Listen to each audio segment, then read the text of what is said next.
నమస్తే, welcome to Disha TV. Telangana రాష్ట్ర సేనగా మొదలైనటువంటి పార్టీ కవిత గారి పార్టీ. దాని తర్వాత కూడా ఎలక్షన్ కమిషన్ దాని తెలంగాణ రక్షణ సేనగా మారడం జరిగింది. అయితే అదే పేరుతోటి వారు ప్రచారం చేసుకోవాలని కూడా అక్కడ చెప్పడం జరిగింది. సో దాని తర్వాత కూడా వాళ్ళు తెలంగాణ రక్షణ సేన కూడా చెప్తా ఉన్నారు. అయితే ఆ పార్టీ బీసీల కోసం పెట్టిన పార్టీ అని కవిత అంటుంది. కాదు, బీసీల మోసం చేసిన పార్టీ అని కూడా ఇక్కడ చాలామంది బీసీ నాయకులు చెప్తా ఉన్నారు. దాంట్లో భాగంగానే మనతో పాటు దాసోజు లలిత ఎవరైతే తెలంగాణ సబ్బండ శక్తి వ్యవస్థాపక అధ్యక్షురాలు, అదేవిధంగా కవయిత్రి రచయిత్రిగా ఉన్నటువంటి వారు ఈరోజు ఇక్కడ మాట్లాడడానికి మనతో పాటు ఉన్న వారితో మాట్లాడే ప్రయత్నం చేద్దాం. నమస్తే అక్క. నమస్తే శ్రీకాంత్. చెప్పనక్క, అంటే నార్మల్గా తను ఏం చెప్తా ఉందంటే, నేను బీసీల కోసం పార్టీ పెట్టినా, బీసీలు ఒకవేళ బీసీల కోసం నేను పని చేయకపోతే రాళ్లతో కొట్టనని కూడా చెప్తా ఉంది. మొన్న మీట్ ది ప్రెస్ కూడా పెట్టి మీడియా వాళ్ళతో అందరితో మాట్లాడుకుంటూ కూడా చాలా హామీలు ఇవ్వడం జరిగింది. ఏం చెప్తుంది? దిశ టీవీ ప్రేక్షకులకు, యావత్ తెలంగాణ ప్రజలందరికీ పేరు పేరున అందరికీ కొలిమి సలాములు. పిల్ల పుట్టక ముందుకే కుల్ల గుట్టినట్టు ఉంది. ముందైతే పేరు ఖాయం చేసుకోవాలి కదా. పేరు ఖాయమై ఎన్నికల కమిషన్ని కూడా తప్పు పట్టియడం ఇది. అట్లా ఆ పేరు ఒకటి రక్షణ సేన, తెలంగాణ రక్షణ సేన పేరే కాపీ కొట్టింది. అంటే అది టీఆర్ఎస్, ఇంగ్లీష్ లెటర్స్కి వచ్చేసరికి టీఆర్ఎస్ పేరే కాపీ. అదేంటి, అది టీఆర్ఎస్ నుంచి బీఆర్ఎస్గా రూపాంతరం చెందిన పార్టీ అది. అయితే సరే, ఈమె కొంచెం తెలుగులోకి వచ్చేసరికి మళ్ళీ తెలంగాణ రాష్ట్ర సేనగా మార్చుకుంది. మరి రాష్ట్ర సేన అనే పార్టీ పత్రాలు చేతికి వచ్చిన తర్వాత కదా ఈమె సభ పెట్టవలసింది. అట్లా కాకుండా తెలంగాణ ప్రజల్ని మోసం చేయడంలో ఇది మొదటిది. మచ్చు తునక అని కూడా చెప్పు, అనేక మచ్చు తునకలు ఉన్నాయి, ఇదే ఓ మచ్చు తునక. అసలు పిల్ల ఇప్పుడు కాన్పైనాక పురుడు అవుతుంది. పురుడప్పుడు కదా పేరు పెట్టుకునేది. నువ్వు కనకనైపోతివి, కనక ముందుకు పేరు ఎట్లా పెట్టుకుంటావు? ఇది చోద్యంగా కనిపిస్తుంది. అయితే వాస్తవానికి తానేమంటా ఉందంటే, నేను బీసీ ప్రజల కోసం పని చేయకపోతే నన్ను రాళ్లతో కొట్టండి అని కూడా చెప్తా ఉంది. బీసీ ప్రజలకు కాదు, ఏ ప్రజలకు కూడా ఆమె పని చేయదు. అసెంబ్లీ ముందున్న తెలంగాణ అమరవీరుల స్తూపానికి కట్టేసి కొట్టమని, రాళ్లతో కొట్టమని అంటుంది. రాళ్లతో కొట్టమనడం కాదు, అసలు ఆ స్తూపం దగ్గరకు వచ్చే అర్హత లేని వ్యక్తి, అర్హురాలు అసలే కాదు. తెలంగాణ బీసీ ప్రజలకు ఈమె ముఖ్యమంత్రి అవ్వాల్సిన అవసరం కూడా లేదు. ఎందుకంటే సామాజిక న్యాయం ఆమె చెప్పిన వాటిల్లో లేదు. ఇక రాళ్లతో కాదు కదా, రాష్ట్రం వచ్చిన తర్వాత పూర్తి ఉమ్మడి ఆంధ్రప్రదేశ్లో ఉన్నప్పుడన్నా కొండలు గుట్టలు ఏవి ఇంతగానం మాయం అవ్వలేదు. వీళ్ళ ఏలుబడిలో ఉన్న కాడికి రాళ్ళన్నీ పోయినాయి, రప్పలన్నీ పోయినాయి. ఇక లేవు, ఏం లేవు. ఇక చెప్పు తీసుకొని కొడదామన్నా మాకు చెప్పంటే గౌరవం, చెప్పంటే ఆత్మాభిమానం. ఆ తోలుకు మేము విలువిస్తాం. మేము వృత్తికారులుగా తోలును నానేసి, లందల నానేసి, చెప్పులు చేసి మెత్తగా నడవడానికి మేము వృత్తులలో నుంచి అదొక భాగంగా చూస్తాం. చెప్పుకు కూడా ఈమెను మనం చెప్పు తీసుకొని కొడదామన్నా చెప్పుకాయ అవమానం, ఆమెకు కాదు అవమానం, మన చెప్పుకు అవమానం. ఎందుకంటే ఆమెను దాకడం. ఇక రాళ్ళు చెప్పులు అట్లా ఉంచితే గజమాలలు వేసుకుంటుంది కదా, పూలమాలలు, గజమాలలు, పెద్ద పెద్ద గజమాలలు. ఈమె ఎక్కడ పడితే అక్కడ దండలు వేసుకోవడం, తర్వాత అవన్నీ మనం చూస్తున్నాం. ఈమె దొరసానితనం పుష్కలంగా కనపడ్డది కదా, గజమాలలు వేసుకోవడం. తర్వాత అక్కడక్కడ చాలా చోట్ల రోజు ప్రెస్ మీట్లు పెట్టడం, ఆ దండలు, నివాళీలు, ఆరతులు ఇవన్నీ మనం చూస్తున్నాం. ఇది దొరసాని కల్చర్. అయితే వాస్తవానికి ఇంకొకటి, రాళ్ళ తీసుకొని కొట్టమన్నప్పుడు వీళ్ళ నాయన కూడా మెడ నరుక్కుంటా అన్నాడు. దళితుని ముఖ్యమంత్రిని చెయ్యకపోతే తల నరుక్కుంటా అన్నాడు. మరి ఎక్కడ పోయింది ఆ హామీ? ఎక్కడ పోయింది? నరుక్కుండా తల. అసలు మాట తప్పిన మనిషా కాదా? ఇలా రాళ్ళు చెప్పులు తీసుకొని కొడదాం అనుకున్నా కానీ వీళ్ళు ఎట్లా నమ్మక ద్రోహులు కాబట్టి ఇక మేము చెప్పులు రాళ్ళను కూడా అవమానపరచదలుచుకోలేదు. వాళ్ళ విఘ్నతకు వాళ్ళని వదిలేస్తున్నాం. ఇక రేవంత్ రెడ్డి కూడా ఏమని చెప్పిండు, అదేంటి తొడలు నరుక్కుంటానా, ఆయన కూడా ఒక చోట ఏదో చోట చెప్పిండు, సామాజిక న్యాయం నేను పాటించకపోతే, మీకు ఇచ్చిన హామీలు నెరవేర్చకపోతే అన్నాడు. అన్ని హామీలు అట్లనే మిగిలిపోయినాయి. వీళ్ళందరూ అగ్రకులాల నాయకులంతా చెప్పేది ఒకటి, చేసేది ఒకటి ఉంటుంది. వీళ్ళు దోసుకున్నది దాచుకోవడం కోసం మాత్రమే, పేద ప్రజల్ని ఇంకా పేద ప్రజల్ని చేయడం కోసం. అయితే మీరు రీసెంట్ గా మీ సోషల్ మీడియాలో కూడా నేను చూడడం జరిగింది, మీట్ ది ప్రెస్ గురించి మీరు మాట్లాడుకుంటూ మా బీసీ జర్నలిస్టులను అవమానించారని కూడా మీ సోషల్ మీడియా ద్వారా మీరు బయట చెప్పడం జరిగింది. అసలు ఎక్కడ అవమానం జరిగిందని మీరు అనుకుంటా ఉన్నారు? ఇప్పుడు చారి అని, ఎన్టీవీ చారి అన్నను మేము మేధావిగా చూస్తాం. చాలా ఆయన సీనియర్ కూడా, సీనియర్, మేధావి, మంచి వ్యక్తి. అట్లా కొంతమందే ఉంటారు మంచి వాళ్ళల్లో, సిన్సియర్ వ్యక్తి. ఆయనను మాట్లాడుతూ అదేంది చారి అని మాట్లాడుతుంది ఆమె.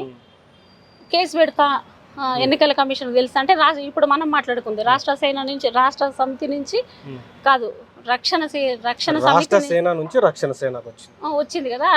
అట్లయింది ముందే మీరు ఖరారు చేసుకున్నాక కదా పార్టీ ఆవిర్భావం చేయవలసింది అని మాట్లాడిండు ఆయన. మాట్లాడితే ఏమేం మాట్లాడుతుంది, జోక్ వేస్తుంది, నీ మీద కేసు పెట్టవలసి వస్తుంది అని అంటుంది. ఏం మా ఆత్మగౌరవం దెబ్బతిన్నదా? మళ్ళీ మాట్లాడుతూ బై అంటుంది అక్కడక్కడ. మీరు విన్నరో లేదు, బై అనడం ఏంది? ఒక పక్క అమ్మనంటది, బై అని అంటుంది. ఎంత నోటి దురుసు!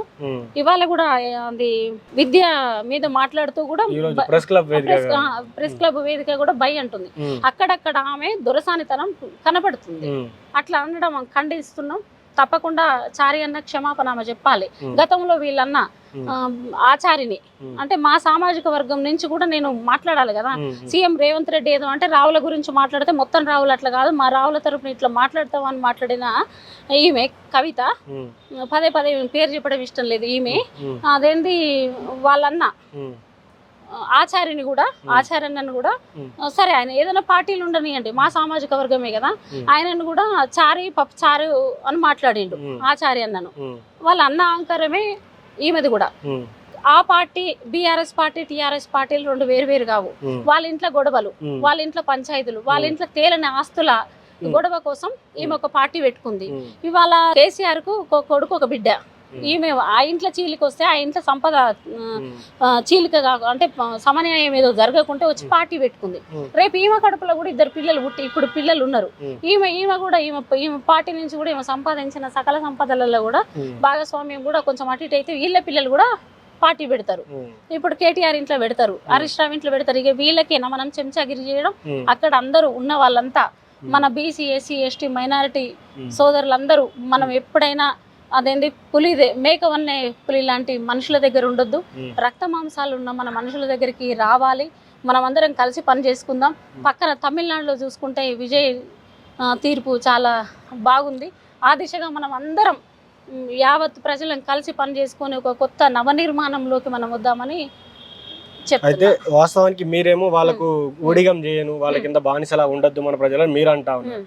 అదే బీసీ ఎస్సీ ఎస్టీ జేఏసీ నాయకుడు అయినటువంటి ఎవరైతే ఆయన విశారదన్ మహారాజ్ ఉన్నారో ఆయన ఏమంటున్నారు, నేను కవితతో కలిసి పనిచేస్తాను కూడా, ఈ మధ్యలో ఆయన కలిసి పనిచేస్తా ఉన్నారు, రానున్నటువంటి రోజుల్లో కూడా కలిసి పనిచేస్తా అని చెప్తా ఉన్నారు. మరి దీన్ని ఎట్లా వస్తారు? ఎందుకంటే మీరు కూడా ఆయనతో కొంతకాలం కలిసి పనిచేసినటువంటి పరిస్థితులు కూడా ఉన్నాయి గతంలో, ఏం చెప్తారు? మేమేమంటున్నాం అంటే కేసీఆర్ పిల్లలు ఇప్పుడు హరీష్ రావుకు బొట్టు పెట్టి చీర కట్టి గాజులేస్తే కవితకు అక్కనో చెల్లెనో అవుతాడు కేటీఆర్. మరి కల్వకుంట్ల కుటుంబమే కదా, అట్లనే కవిత కూడా. ఇప్పుడు వాళ్ళిద్దరు వేరు కాదు.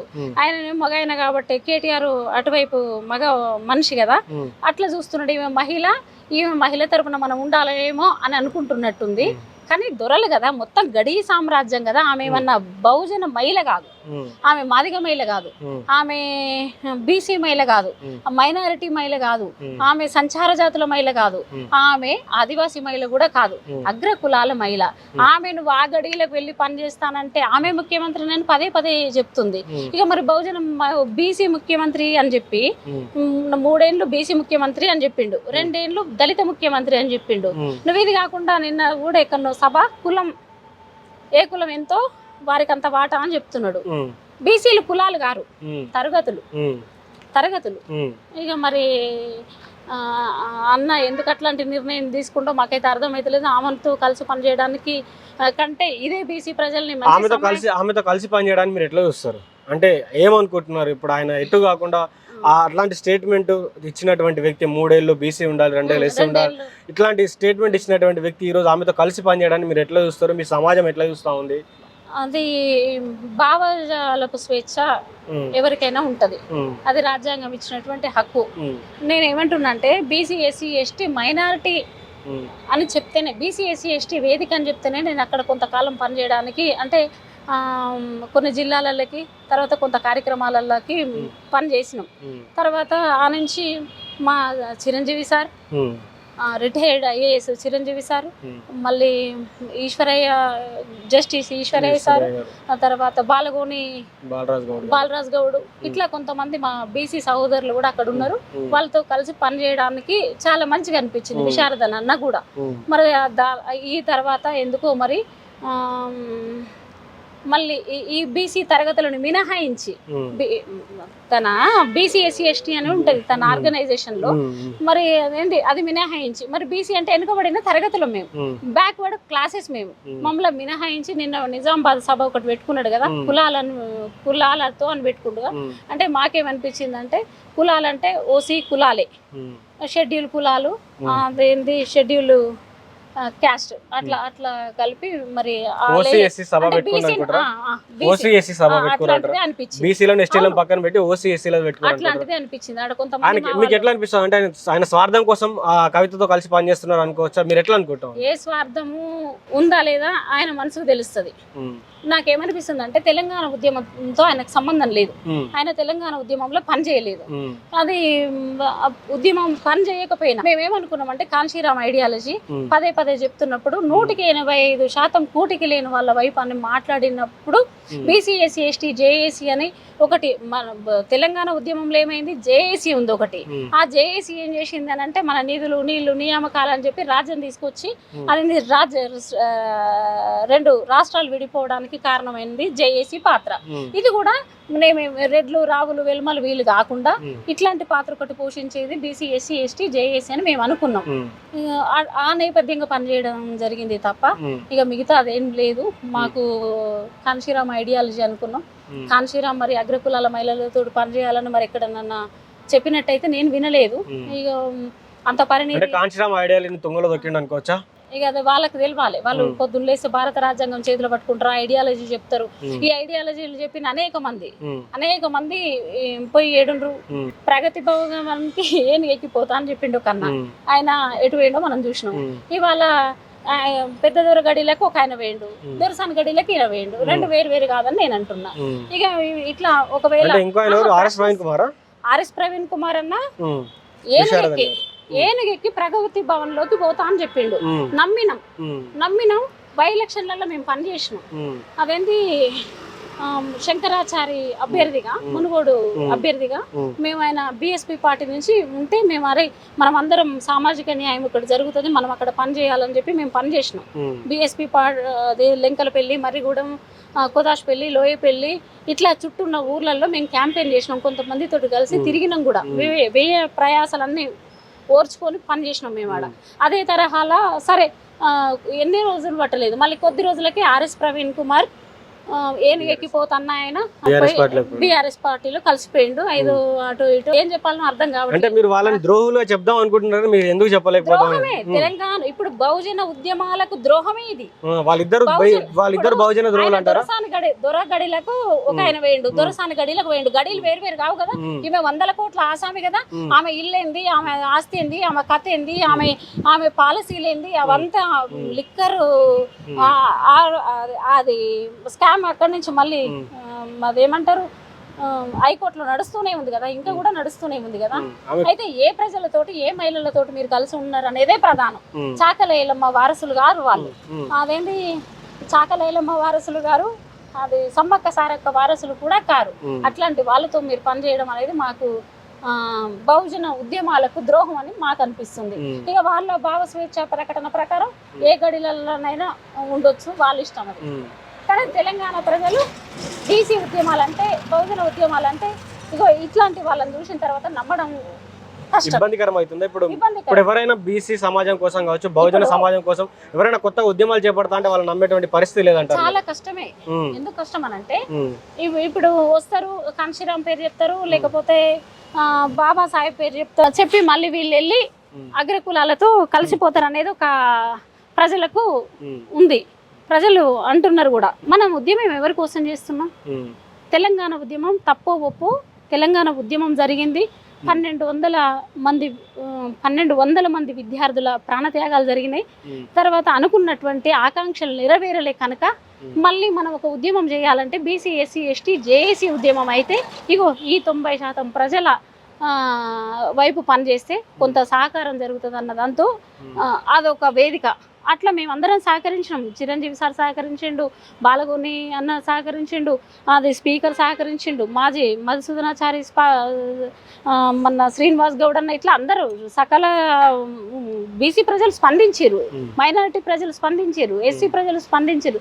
స్పందించిన తర్వాత కూడా మీరు ఆ వైపు వెళ్ళడం అనేది అది అతని ఇష్టం. ఇక మనము నమ్మాలంటే అయితే కష్టమే. ఇప్పుడు ఆయనను కాదు, అది ఆయన ఇష్టం. ఆయన ధర్మ సమాజ్ పార్టీగా ఎంతన్నా వర్క్ చేసుకొని అది ఆయన ఇష్టం. మేము దాని మీద మాట్లాడడం, అది పార్టీ.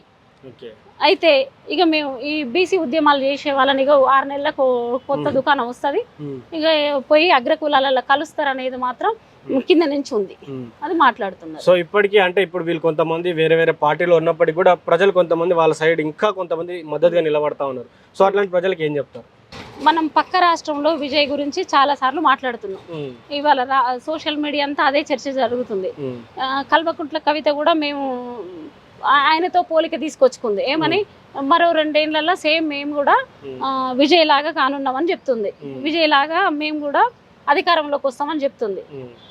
కల్వకుంట్ల కవిత తండ్రి ఎవరు? 2 సార్లు సీఎం, ఇక్కడ ముఖ్యమంత్రి. వాళ్ళన్న ఎవరు? మంత్రి. ఈమెవరు?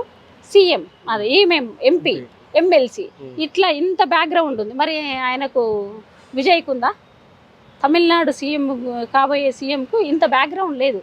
అయితే ఇదే ప్రజల నుంచి, ఇదే అట్టడుగు ప్రజల నుంచి వివక్షను ఎదుర్కొంటూ ఉన్న ప్రజలందరూ గౌరవించి వాళ్ళందరూ ఆయనను సీఎంగా నిలబెట్టినటువంటి పరిస్థితి. ఇక ఈమె కాళ్ళు మొక్కించుకుంటుంది కదా, ఈమె అమ్మ అంటుంది ఒకవైపు, అంతమంది కాళ్ళు మొక్కించుకుంటుంది, పోయిన వాళ్ళు పోయినట్టే కాళ్ళు మొక్కించుకుంటుంది. ఇది ఎక్కడి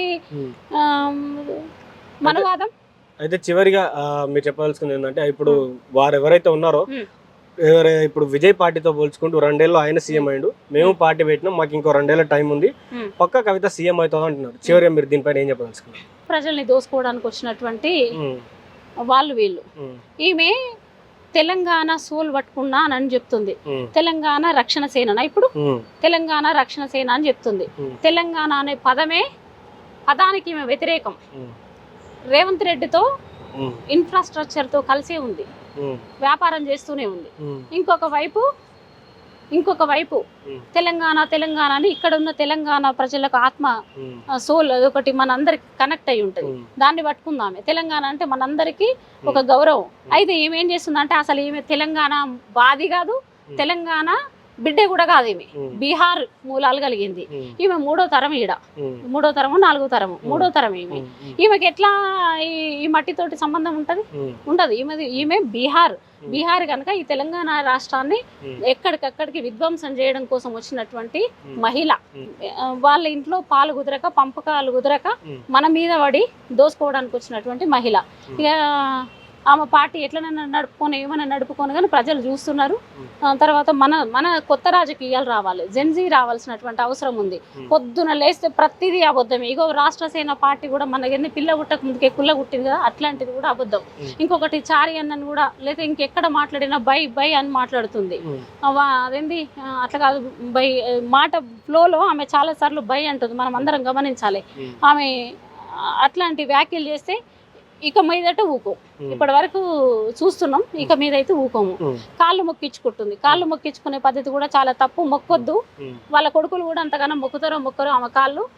ఆమె పిఏలు లేకపోతే వాళ్ళు ఇల్లు మొక్కుకుంటే సరే, వాళ్ళు ఉప్పు తింటూ వాళ్ళ సొమ్ము తింటే సరే, కానీ మన తెలంగాణ మన సొమ్ము తినకుండా మనం పోయి ఆడ ఊడిగం చేయడం, వాళ్ళ కాళ్ళు మొక్కడం చాలా తప్పు. ఇంకా కూడా ఇప్పటిదాకా మాట్లాడుకున్న బహుజన మేధావులు వాళ్ళ పందాల వాళ్ళు చేసుకుంటూ పోతారు. మన కొత్తగా నవనిర్మాణంలో పాల్గొందాం. ఇది దాసోజు లలిత చెప్పినటువంటి మాట. ఏదైతే రానున్నటువంటి రోజుల్లో సొంత వేదికగా ఏర్పాటైన తర్వాత కూడా ప్రస్తుతం ఉన్నటువంటి నాయకులు ఎవరు కూడా ఈ తెలంగాణ రాష్ట్రాన్ని కాపాడే విధంగా లేరు. ఎవరైతే రక్షణ సేనగా అంటే రాష్ట్ర సేనగా మొదట తను ప్రచారం చేసుకున్న తర్వాత రక్షణ సేనగా పేరు వచ్చింది.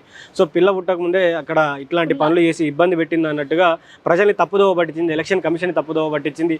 అదేవిధంగా ప్రజలతో కాళ్ళు మొక్కించుకుంటుంది. బీసీ జర్నలిస్టులకు మర్యాద ఇవ్వకుండా బై అని మాట్లాడుతుంది. ఇలా మా జర్నలిస్టుల గురించి, మా కులాల గురించి తక్కువ చేసి మాట్లాడితే రానున్నటువంటి రోజుల్లో ఊరుకునేది, ఇప్పటివరకు ఆగినాం కానీ రానున్నటువంటి రోజుల్లో ఊరుకునేది లేదు. తిరగబడి మా రాజ్యాన్ని మేము సంపాదించుకుంటామని చెప్తాం. అదేవిధంగా ఎవరైతే విశారదన్ మహారాజు ఉన్నారో, ఆర్ఎస్ ప్రవీణ్ కుమార్ ఉన్నారో, వీరు దళిత ద్రోహులు, బీసీ ఎస్సీ ఎస్టీ ద్రోహులు. వీరు ఆ ప్రజల్ని ముంచి వీళ్ళు వాళ్ళ రాజకీయాల కోసం ఆ ప్రజల్ని ఇబ్బంది పెడతా ఉన్నారు. కాబట్టి అట్లాంటి వాళ్ళని కూడా నమ్మద్దని కూడా వారు పిలుపునిస్తూ ఉన్నారు. మరి చూద్దాం రానున్నటువంటి రోజుల్లో మరి ఎలాంటి మార్పులు వస్తాయి తెలంగాణలో. మరి తమిళనాడు తరహా మార్పులు ఏమైనా తెలంగాణలో వస్తాయా, ఇక్కడ జెన్జీ ఏమన్నా రానున్నటువంటి తరాల్లో కొత్త తరం విధంగా ఎలక్షన్లో కొత్త తరహా మరి ఏమైనా మ్యాజిక్ చేస్తారా, కొత్త నాయకుని ఎవరైనా గెలిపించుకుంటారా అనేది కూడా వేచి చూద్దాం. చూస్తూనే దిశా టీవీ. నేను మీ journalist Srikanth with video journalist Prashanth.